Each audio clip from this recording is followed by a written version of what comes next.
बैराट की सभ्यता कल हम लोगों ने प्रारंभ की थी। बैराट में आ गए थे ना हम लोग राजस्थान में बैराट जो है अभी कोटपुतली बहरोड जिले में आ गया है। विराट नगर के नाम से जाना जाता है। प्राचीन मत्स्य जनपद की यह राजधानी थी। पांडवों के द्वारा अपना अज्ञातवास बैराट में व्यतीत किया गया था। बैराट जो है वो बाणगंगा नदी के किनारे विकसित हुई सभ्यता है, जो अर्जुन की गंगा के नाम से भी जानी जाती है। बैराट सभ्यता की खोज से पहले कैप्टन बर्ट के द्वारा 1936-37 में यहां पर सम्राट अशोक का भाब्रू शिलालेख खोजा गया था। मौर्य सम्राट अशोक का कौन सा शिलालेख खोजा गया था? भाब्रू शिलालेख खोजा गया था। और वो जो भाब्रू शिलालेख है उसकी जगह मैंने कल भीम जी की डुंगरी गलत लिखवा दी, वो बिजक की पहाड़ी है, ओपन कर लेंगे। तो वो भाब्रू शिलालेख खोजा गया था। उसके बाद दयाराम साहनी के द्वारा, दयाराम जो साहनी थे, दयाराम साहनी के द्वारा बैराट की खोज और उत्खनन किया गया था। बैराट की खोज और उत्खनन का काम किसके द्वारा किया गया था? दयाराम साहनी के द्वारा किया गया था। बैराट एक ऐसी जगह रही जहां से मौर्य सम्राट अशोक के काल के या उससे पहले के ही, सम्राट अशोक के काल के ही बौद्ध मठ के साक्ष्य मिले हैं, जो इस सभ्यता को बौद्ध धर्म की शिक्षा का केंद्र होने का प्रतीक बताते हैं। छठी शताब्दी ईसा पूर्व में, 6th सेंचुरी बीसी में, जो छठी शताब्दी ईसा पूर्व है, वहां पर गौतम बुद्ध के द्वारा स्थापित बौद्ध धर्म में 3 प्रकार के स्मारक पाए जाते हैं। गौतम बुद्ध की अस्थियों पर जो बने हुए स्तूप कहलाते हैं। जहां बौद्ध भिक्षु और भिक्षुणियां रहती है वो विहार कहलाते हैं। जहां बौद्ध धर्म की शिक्षा और दीक्षा दी जाती है वो मठ कहलाते हैं। और बौद्ध धर्म के पूजा स्थलों को चैत्य कहा जाता है।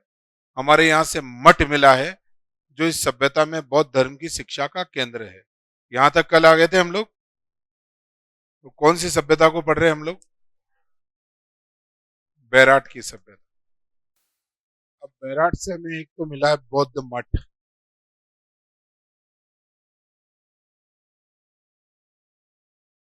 बैराट से हमें बौद्ध मठ मिला है। अब बैराट से हमें जो मूल रूप से प्राप्त हुए हैं, जिनके लिए बैराट को जाना जाता है, वो है मौर्य सम्राट अशोक के शिलालेख। सम्राट अशोक के शिलालेख, मौर्य सम्राट अशोक के शिलालेखों में एक मिला है भाब्रू शिलालेख।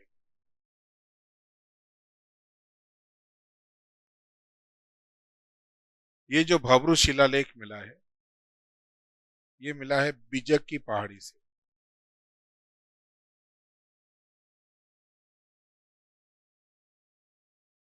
ये जो शिलालेख है, इसकी भाषा प्राकृत है और लिपि इसकी ब्राह्मी है। भाषा तो कौन सी है? भाषा कौन सी है? और लिपि कौन सी है? ब्राह्मी लिपि है। वर्तमान में ये शिलालेख कोलकाता संग्रहालय में है।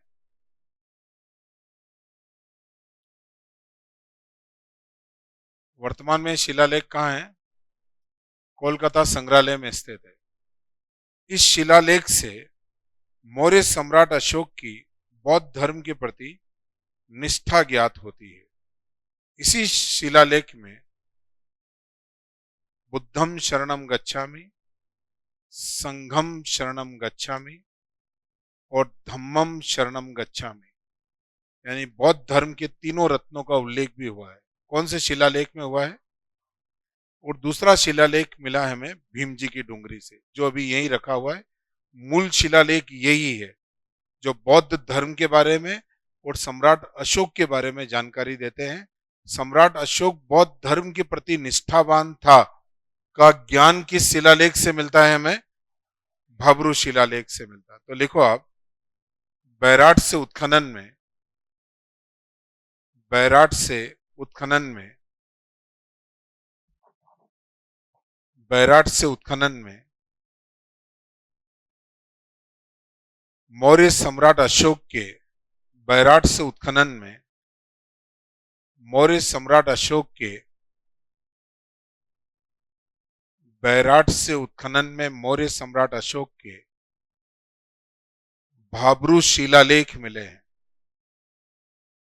मौर्य सम्राट अशोक के दो शिलालेख मिले, ऐसे लिखो आप। मौर्य सम्राट अशोक के दो शिलालेख मिले हैं।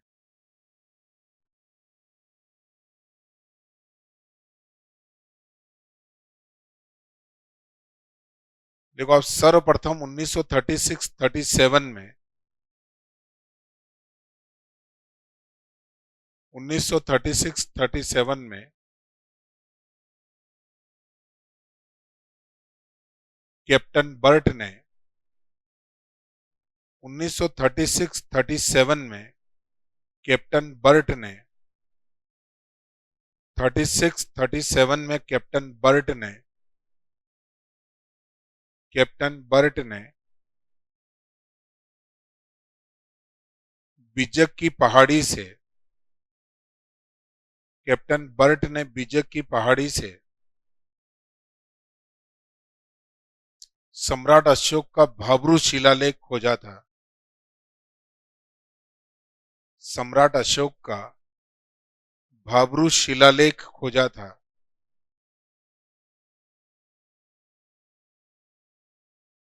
जो वर्तमान सम्राट अशोक का भाब्रू शिलालेख खोजा था, जो वर्तमान कोलकाता संग्रहालय में स्थित है। जो वर्तमान कोलकाता संग्रहालय में स्थित है। वर्तमान कोलकाता संग्रहालय में स्थित है। भाब्रू शिलालेख वर्तमान में कहाँ है? कोलकाता संग्रहालय में स्थित है। देखो आप, भाब्रू शिलालेख से भाब्रू शिलालेख से भाब्रू शिलालेख से मौर्य सम्राट अशोक की भाब्रू शिलालेख से मौर्य सम्राट अशोक की बौद्ध धर्म के प्रति मौर्य सम्राट अशोक की बौद्ध धर्म के प्रति मौर्य सम्राट अशोक की बौद्ध धर्म के प्रति निष्ठा ज्ञात होती है। मौर्य सम्राट अशोक की बौद्ध धर्म के प्रति निष्ठा ज्ञात होती है। सम्राट अशोक की बौद्ध धर्म के प्रति निष्ठा का ज्ञान कौन से शिलालेख से होता है? भाब्रू शिलालेख से होता है। देखो आप, भाब्रू शिलालेख की भाषा प्राकृत भाब्रू शिलालेख की भाषा प्राकृत भाब्रू शिलालेख की भाषा प्राकृत एवं लिपि ब्राह्मी है। भाब्रू शिलालेख की भाषा प्राकृत एवं लिपि ब्राह्मी है।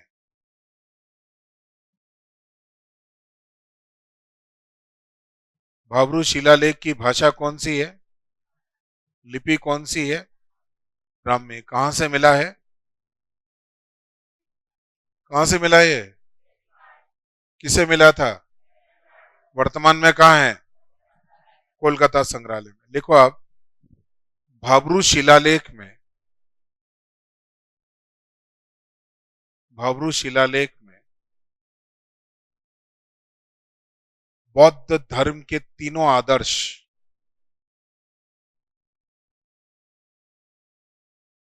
भाब्रू शिलालेख में बौद्ध धर्म के तीनों आदर्श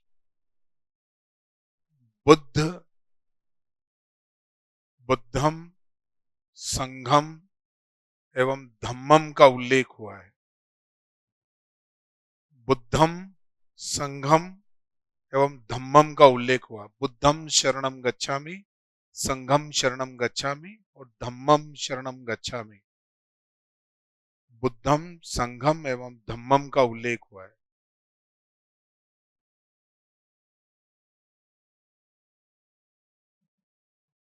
बुद्ध संघ और धम्म का उल्लेख कौन से शिलालेख में हुआ है? भाब्रू शिलालेख वर्तमान में कहाँ है? कोलकाता संग्रहालय में। देखो आप 1872 में 1872 में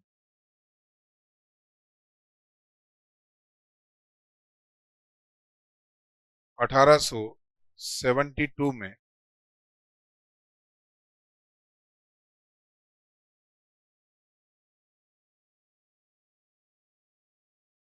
कार्लाइल को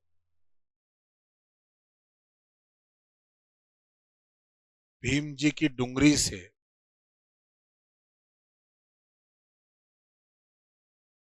कार्लाइल को भीम जी की डुंगरी से कार्लाइल को भीम जी की डुंगरी से मौर्य सम्राट अशोक का मौर्य सम्राट अशोक का दूसरा शिलालेख मिला है। मौर्य सम्राट अशोक का दूसरा शिलालेख मिला है।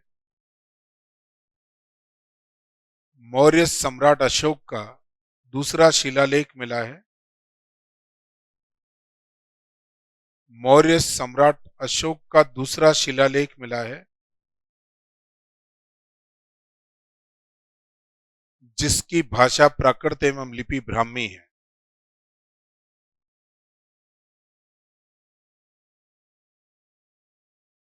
जिसकी भाषा प्राकृत एवं लिपि ब्राह्मी है। जिसकी भाषा प्राकृत एवं लिपि ब्राह्मी है। भाषा कौन सी है? लिपि कौन सी है? ब्राह्मी लिपि है। तो नोट डालकर एक बात लिखो, मौर्य सम्राट अशोक के शिलालेख मौर्य सम्राट अशोक के शिलालेख मौर्य सम्राट अशोक के शिलालेख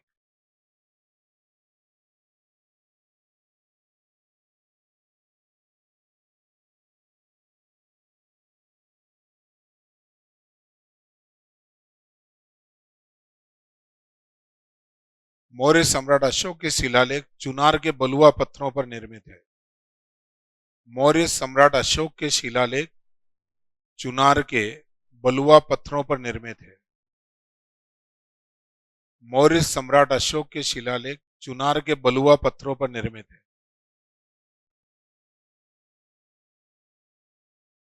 चुनार के बलुआ पत्थरों पर निर्मित है। मौर्य सम्राट अशोक के शिलालेख जो है वो किन पत्थरों पर बने हुए हैं? चुनार के बलुआ पत्थरों पर बने हुए। तो सम्राट अशोक के शिलालेख राजस्थान में सभ्यता के कौन से स्थल से मिले हैं? कितने शिलालेख मिले हैं? उनमें से भाब्रू शिलालेख वर्तमान में कहाँ है? कौन सी भाषा में है? कौन सी लिपि में है? ब्राह्मी लिपि में। कौन सी सभ्यता को पढ़ रहे हैं हम लोग? बैराट की सभ्यता।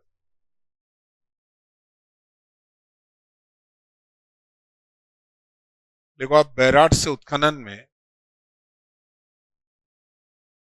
बैराट से उत्खनन में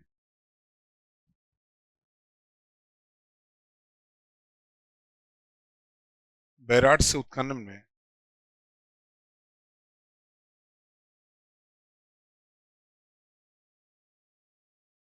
6-7 कमरों का 6-7 कमरों का भवन मिला है। 6-7 कमरों का भवन मिला है। इतिहासकारों के अनुसार ये बौद्ध मठ था। इतिहासकारों के अनुसार यह बौद्ध मठ था। इतिहासकारों के अनुसार यह बौद्ध मठ था।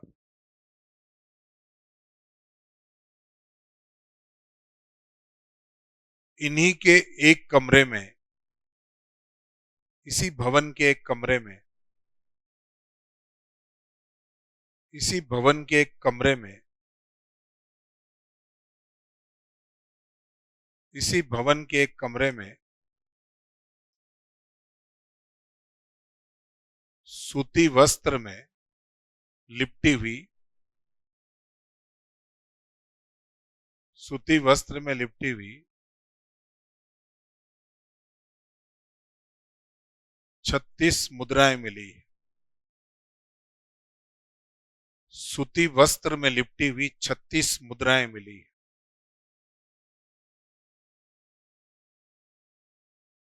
सूती वस्त्र में लिपटी हुई 36 मुद्राएं मिली।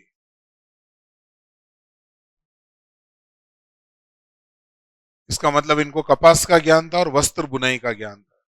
सूती वस्त्र मिला, इसका मतलब कपास का ज्ञान था और वस्त्र की बुनाई भी ये जानते थे। टोटल मुद्राएं कितनी मिली है? अब ये जो 36 मुद्राएं, इनमें देखो आप, ये 36 मुद्राएं हैं। इनमें से 28 मुद्राएं जो है वो हिंद यवन शासकों की है। 36 में से 28 मुद्राएं किसकी है? हिंद यवन शासकों की। इन 28 मुद्राओं में से 16 मुद्राएं जो है, यहां हिंद यवन का मतलब होता है इंडो ग्रीक। इन 28 मुद्राओं में से 16 मुद्राएं प्रसिद्ध यूनानी शासक मिनेंडर की मिली है। इसका मतलब यूनानियों का इस क्षेत्र पर अधिकार रहा होगा। कोई यूनानी शासक सम्राट अशोक के सामंत के रूप में यहाँ पर शासन कर रहा होगा। और 8 मुद्राएं जो यहां से मिली है, 8 मुद्राएं, वे 8 मुद्राएं जो थी वो पंचमार्क मिली है। बैराट से उत्खनन में कुल कितनी मुद्राएं मिली है? 36 में से 28 मुद्राएं किनकी है? इनमें से भी 16 मुद्राएं किसकी है और 8 मुद्राएं कौन सी है?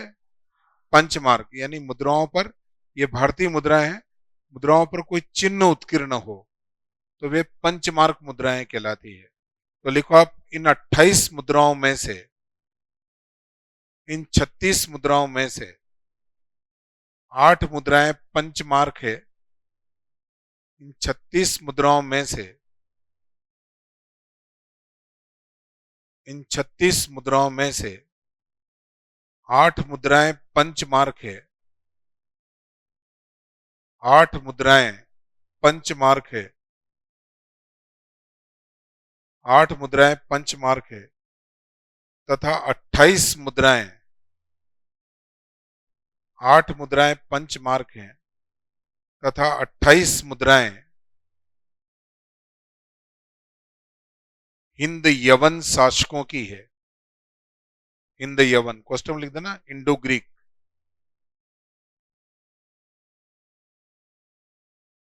28 मुद्राएं हिंद यवन शासकों की है।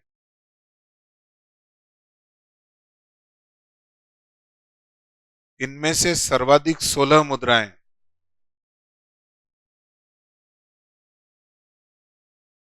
इनमें से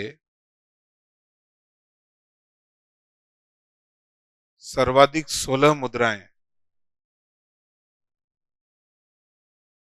प्रसिद्ध यूनानी शासक, प्रसिद्ध यूनानी शासक मिनेंडर की मिली है। इनमें से सर्वाधिक 16 मुद्राएं प्रसिद्ध यूनानी शासक मिनेंडर की मिली है। प्रसिद्ध यूनानी शासक मिनेंडर की मिली है। इसका मतलब मिनेंडर का इस क्षेत्र में शासन रहा होगा। मिनेंडर की जो ईरानी रानी थी ना, जिसका नाम था एगेथोस्लिविया, ये मिनेंडर की ईरानी रानी थी और इन्हीं के द्वारा भारत में सर्वप्रथम स्वर्ण सिक्के चलाए गए। सोने की मुद्राएं भारत में सर्वप्रथम चलाने वाली जो थी एगेथोस्लिविया थी, जो मिनेंडर की ईरानी रानी थी। भारत में सुनियोजित प्रकार की स्वर्ण मुद्राएं कुषाण शासक विम कैटफिसियस के द्वारा चलाई गई थी और गुप्त काल में स्वर्ण मुद्राएं सर्वप्रथम चंद्रगुप्त प्रथम के द्वारा चलाई गई थी, जिन्हें राजा रानी प्रकार के सिक्के कहा जाता है, क्योंकि उन्होंने उन सिक्कों पर अपने नाम के साथ साथ अपनी रानी लिच्छवी राजकुमारी कुमार देवी का नाम भी उत्कीर्ण करवाया था। जैसे चौहान शासकों में अजयराज चौहान के द्वारा करवाया गया था सोमलवती का नाम, वैसे ही उन्होंने करवाया था। तो वही मिनेंडर है। मिनेंडर की मुद्राएं राजस्थान में सभ्यता के किस स्थल से मिली है? बैराट से हमें प्राप्त मिली। कितने खंडरों का भवन मिला है? से था। उसी के एक कमरे में क्या मिली है? किसमें लिपटी हुई मिली है? इसका मतलब सूती वस्त्र का ज्ञान था, कपास का ज्ञान था और वस्त्रों की बुनाई का ज्ञान था। कौन सी सभ्यता में? बैराट की सभ्यता। कौन सी सभ्यता पढ़ रहे हैं हम लोग? बैराट की सभ्यता। कौन से जिले में है? कोटपुतली बहरोड में। कौन सी नदी के किनारे? किसने खोज की थी? दयाराम साहनी। अर्जुन ने थोड़ी नहीं खोज करी क्या?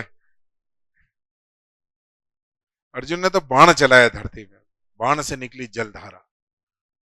अर्जुन कहां से खोज करेगा? तो कमाल ही हो गया। कोई बात नहीं। ये जो बैराट है, इस बैराट से उत्खनन में एक गोल मंदिर के साक्ष्य मिले हैं। देखो, बैराट से उत्खनन में कौन से मंदिर के साक्ष्य मिले? गोल मंदिर। मतलब क्या होता है इसका? ये जो मंदिर बना है, ये गोल मंदिर है।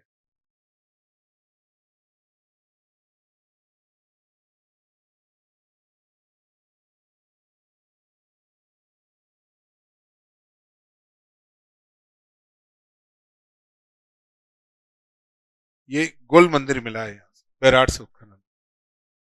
ये इसका चबूतरा है जो यहाँ बना हुआ है। यहाँ ये गोल मंदिर बना है।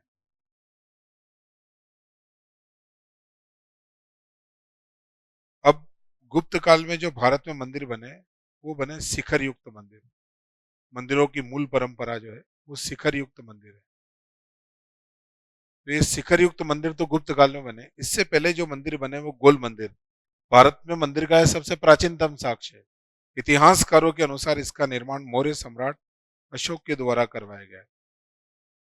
तो राजस्थान में सभ्यता के किस स्थल से प्राचीनतम गोल मंदिर के साक्ष्य मिले हैं?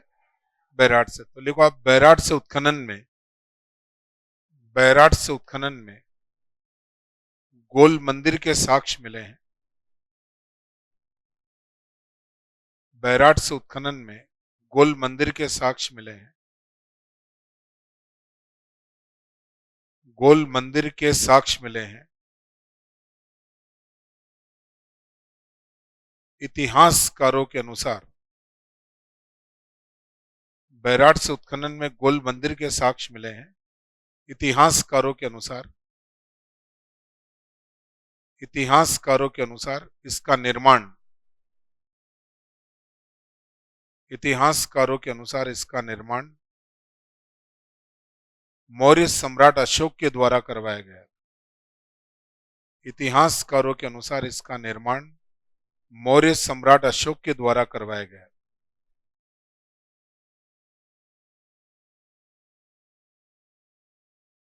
इसका निर्माण मौर्य सम्राट अशोक के द्वारा करवाया गया।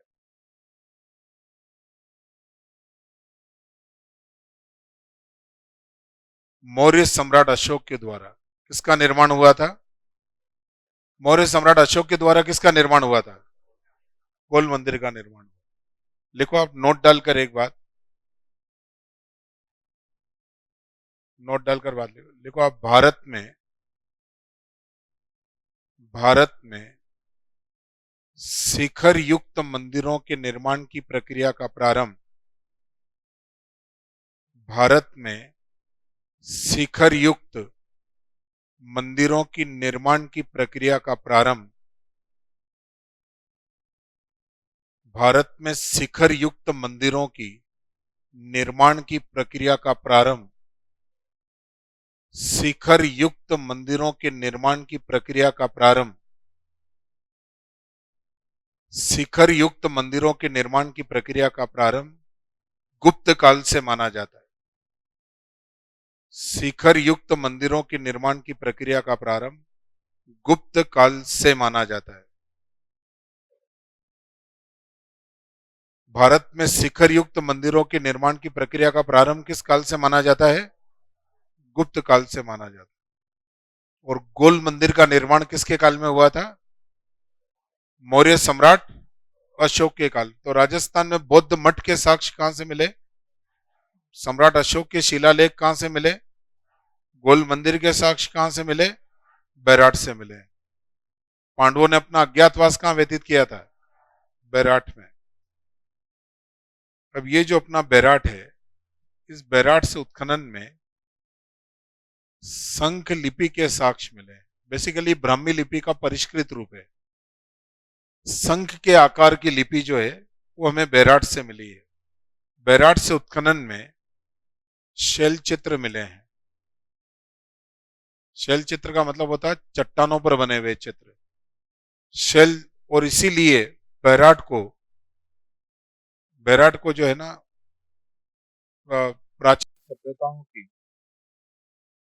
प्राचीन सभ्यताओं की शैल चित्रशाला कहा जाता है।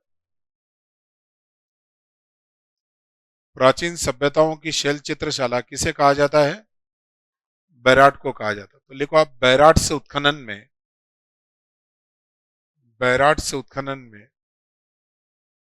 संख लिपि के साक्ष्य मिले हैं। बैराट से उत्खनन में संख लिपि के साक्ष्य मिले हैं, जो ब्राह्मी लिपि का ही परिष्कृत रूप है। जो ब्राह्मी लिपि का ही परिष्कृत रूप है। जो ब्राह्मी लिपि का ही परिष्कृत रूप है।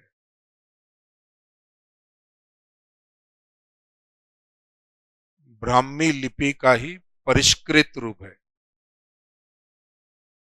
कहां से मिला है ये? कहां से मिला है? बैराट से मिला है। देखो आप, बैराट से उत्खनन में बैराट से उत्खनन में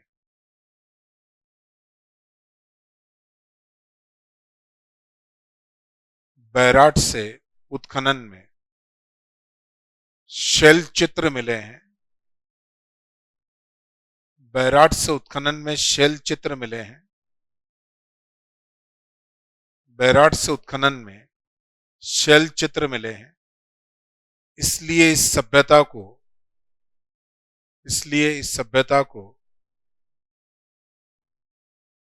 इसलिए इस सभ्यता को प्राचीन सभ्यताओं की प्राचीन सभ्यताओं की शैल चित्रशाला कहा जाता है। प्राचीन सभ्यताओं की शैल चित्रशाला कहा जाता है।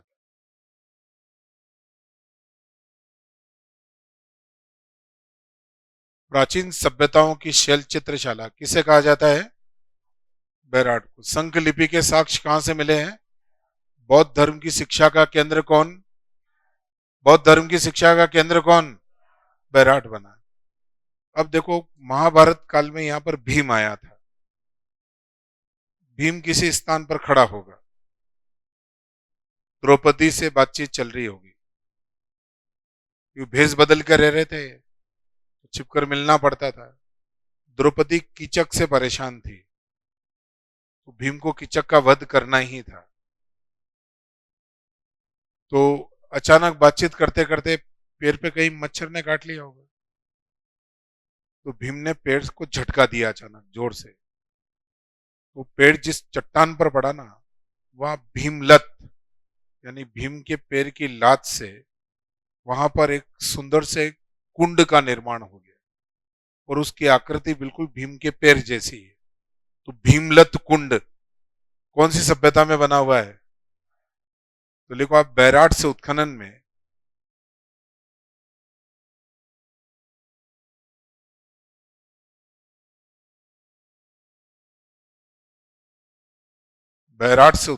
भीमलत कुंड बना है। बैराट से उत्खनन में भीमलत कुंड बना है। बैराट से उत्खनन में भीमलत कुंड बना है। देखो आप, पौराणिक मान्यताओं के अनुसार पौराणिक मान्यताओं के अनुसार इसका निर्माण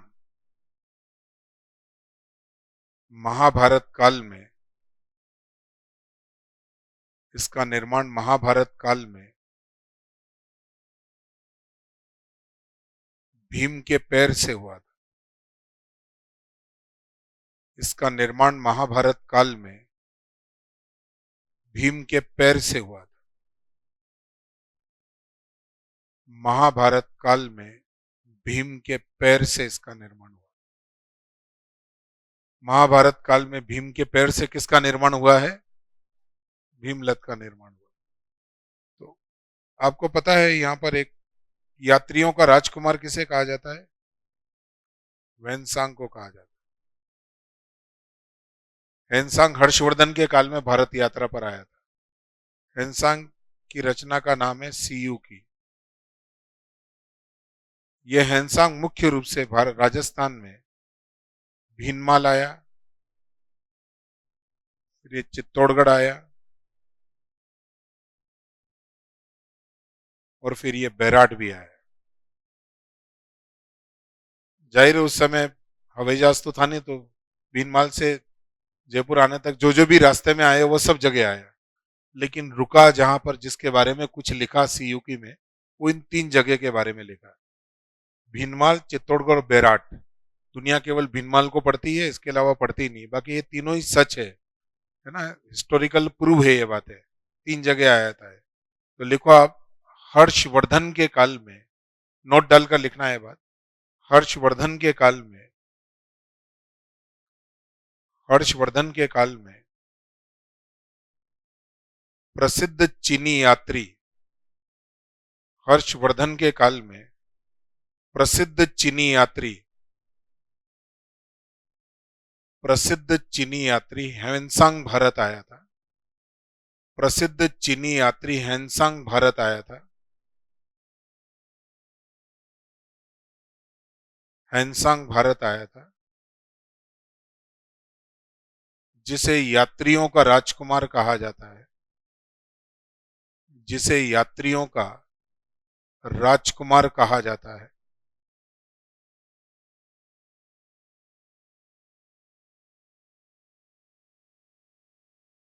यात्रियों का राजकुमार कहा जाता है। उसने अपने ग्रंथ सीयूकी में,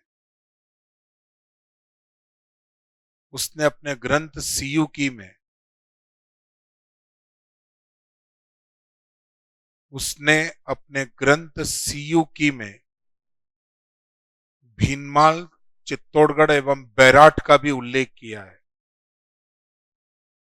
उसने अपने ग्रंथ सीयूकी में भीनमाल, चित्तौड़गढ़ एवं बैराट का भी उल्लेख किया है। भीनमाल, चित्तौड़गढ़ एवं बैराट का भी उल्लेख किया है। भीनमाल, चित्तौड़गढ़ एवं बैराट का भी उल्लेख किया है। भीनमाल, चित्तौड़गढ़ एवं बैराट का भी उल्लेख किया है। तो हेनसांग राजस्थान में कहां कहां आया था? भीनमाल, चित्तौड़गढ़ और बैराट आया था। अब ये जो बैराट की सभ्यता है ना, ये बाद में, तो उस समय तो बैराट की सभ्यता थी, बाद में विराटनगर हो गया। तो मुगल काल में अकबर ने यहाँ पर सिक्के ढालने की टकसाल स्थापित की थी, जो अकबर और जहांगीर के काल तक चलती रही। तांबे के सिक्के ढाले जाते थे। तो नोट डालकर लिखो आप, अकबर ने बैराट में अकबर ने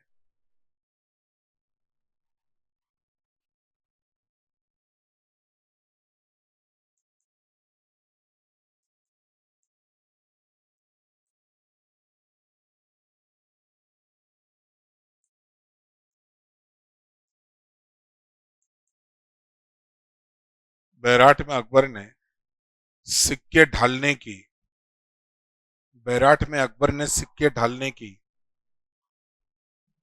बैराट में अकबर ने सिक्के ढालने की टकसाल स्थापित की थी। बैराट में अकबर ने सिक्के ढालने की टकसाल स्थापित की थी। बैराठ में अकबर ने सिक्के ढालने की टकसाल स्थापित की थी?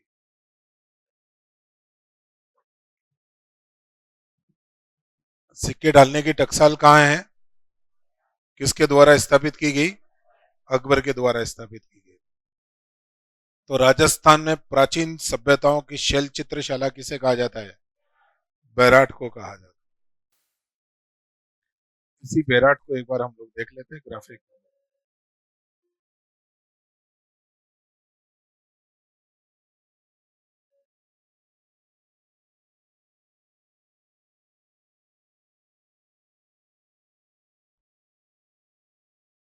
खोज किसके द्वारा की गई थी? दयाराम साहनी के द्वारा इनकी खोज की गई। ये इतने सारे जनपद थे। बौद्ध धर्म ग्रंथ अंगुत्तर निकाय में 16 महाजनपदों का उल्लेख है। उनमें से एक हमारा ये मत्स्य जनपद भी था, जो राजस्थान के पूर्वी भागों, सूरसेन, धौलपुर, भरतपुर, करौली में था ही। पांचाल, ये सारे जनपदों का इतिहास है। 16 महाजनपदों में से एक मत्स्य जनपद था, जिसकी राजधानी बैराठ हुआ करती थी। ये शैल चित्र हैं, चट्टानों पर बने हुए चित्र है। इसीलिए बैराठ को प्राचीन सभ्यताओं की शैल चित्रशाला कहा जाता है। प्राचीन सभ्यताओं की शैल चित्रशाला किसे कहा जाता है? बैराठ को कहा जाता है।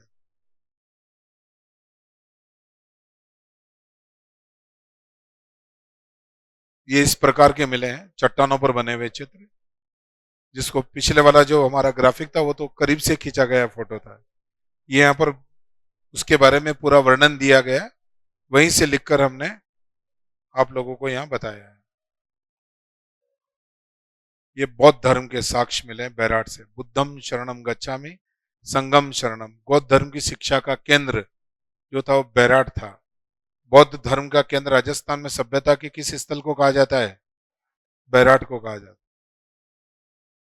ये शिलालेख, मठ और मंदिर जो यहाँ मिले हैं, ये मठ था यहाँ पर। वैसे तो 3 मठ मिले यहाँ पर बैराठ में बेसिकली। एक मठ ऐसा जो खंडर अवस्था में, बाकी 2 उजड़ गए हैं, क्योंकि बाद में हुणों के जो आक्रमण हुए और जो आक्रमण अरब आक्रांताओं के हुए, उन्होंने विध्वंस कर दिया था यहाँ पर। ये 36 मुद्राएं मिली है, जिनमें से 8 तो पंचमार्क है, 28 हिंद यवन शासकों की है।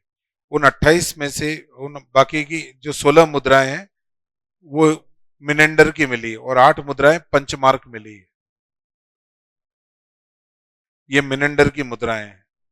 मिनेंडर की मुद्राएं इस प्रकार की हुआ करती थी। कभी कभी चित्र दे दे कि ये मुद्राएं किसकी है, मिनेंडर की मुद्राओं के रूप में हमें पता होना है।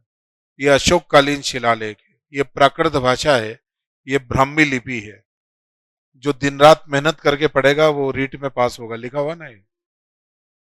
उस जमाने में लिख के चले गए थे। फर्स्ट ग्रेड की वैकेंसी आने वाली, आप अच्छी तैयारी करो। सेकंड ग्रेड के पद खूब आने वाले, ये सब तो लिखा हुआ है भाई। आप तो ब्राह्मी लिपि और प्राकृत भाषा जानते नहीं हो ना, तो आपको पता नहीं चलता है। ये ऐसे है। सम्राट अशोक के शिलालेख बिजक की पहाड़ी से मिला है, चुनार के पत्थरों से बना हुआ था। बिजक की पहाड़ी पर बना हुआ शिलालेख है सम्राट अशोक का। भारी भरकम शिलालेख, इतने बड़े पत्थर को चुनार से, चुनार तो उत्तर प्रदेश में, वहां से यहाँ लाए कैसे होंगे वो। ये भाबरू शिलालेख जो वर्तमान कोलकाता संग्रहालय में रखा हुआ है, इस प्रकार की लिपि है ये कोलकाता संग्रहालय है। एशियाटिक सोसाइटी ऑफ बंगाल के द्वारा स्थापित है। भारतीय पुरातत्व की बहुत सारी वस्तुएं यहाँ पर अलग अलग कालखंड की है। उस समय जो भी मिला इतिहास के संदर्भ में, वो यहाँ पर संग्रहित किया गया है। ये लिपि और स्पष्ट करके लिखी गई है। ये लिखा हुआ है, वैकेंसी का इंतजार किए बिना सिलेबस के अनुसार पढ़ना चाहिए, टेस्ट पेपर में अच्छे नंबर लेकर आने चाहिए। लिखा हुआ है इसमें क्या है। गौतम बुद्ध के जो है ना, बौद्ध धर्म के जो 3 आदर्श है, बुद्धम शरणम गच्छामि, धम्मम शरणम गच्छामि, संगम शरणम गच्छामि। बौद्ध धर्म के ये तीनों आदर्श बाबरू शिलालेख में मिलते हैं। ये गोल मंदिर के साक्ष्य मिले यहाँ से। इस प्रकार के मंदिर हुआ, फिर शिखर युक्त मंदिर तो बाद में बनना प्रारंभ हो गया। ये सम्राट अशोक का गोल मंदिर है। ये जो गुप्त काल के बाद जो मंदिर आज के कालखंड में हम लोग बनाते हैं, देखते हैं, वो ये वाले मंदिर है, जिसमें सबसे ऊपर कला मंडल होता है, फिर ये कलश होता है, फिर शिखर होता है, फिर मंडप होता है, गर्भगृह होता है, परिक्रमण पथ होता है। ये मंदिर प्रेजेंट टाइम के है। इस प्रकार का मंदिर है, अलग ही तरह का मंदिर है, बहुत भव्य और बहुत आलीशान बना हुआ मंदिर है। और बाकी यहाँ से मंदिर बाद के कालखंड के तो और भी बहुत सारे मिले। ये अलग अलग एंगल से इसके चित्र खींचे हुए हैं। ये बाद में बने हुए मंदिर है। संख लिपि इस प्रकार की हुआ करती थी। संख लिपि के प्रमाण राजस्थान में सभ्यता के किस स्थल से मिले हैं? बेराट से मिले। ये संख लिपि हुआ करती थी। संख के आकार की ब्राह्मी लिपि का ही परिष्कृत रूप जो है वो संख लिपि कहलाता है। और स्पष्ट चित्र है इसका। ये सारे संख लिपि के ही प्रमाण है। ये भीम जी की डुंगरी से। दूसरा शिलालेख मिला ना करलाइल को, वो वाला, वो यहीं पर रखा हुआ अभी। पांडवों ने अपना अज्ञातवास कहां व्यतीत किया था? बैराठ में ही व्यतीत किया था। ये भीम का पैर है, ये अंगूठा है, पूरी उंगलियां हैं, ये पूरा कुंड बन गया। अचानक पैर ऐसा, ताकत बहुत थी ना भीम में, तो पहाड़ के पहाड़ उठा लेता था, जरासंध को मार दिया। तो ये भीमलत कहलाता है। भीमतल ये गलत लिखा, भीमलत। भीमतल तो वहां पर है चित्तौड़गढ़ में, और भीमलत यहाँ पर है बैराठ में। तो ये बैराठ की सभ्यता और उससे जुड़ी हुई प्रमुख बातें आपकी थी। मौर्यकालीन सभ्यता के साक्ष्य यहाँ से अधिक मिले हैं और वही हमारे काम के भी थे। तो लिखो आप नेक्स्ट, गणेश्वर की सभ्यता।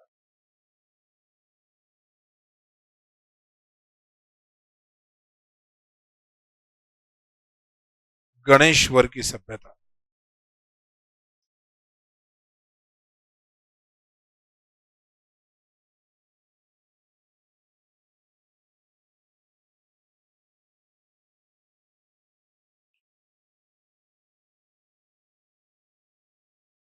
ये जो है नीम का थाना।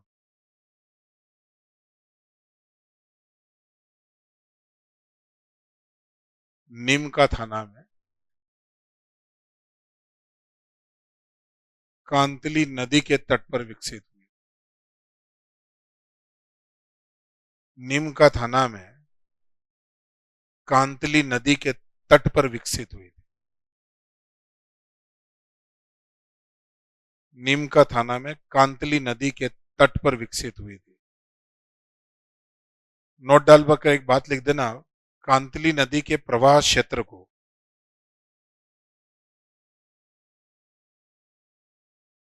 तोरावाटी कहा जाता है।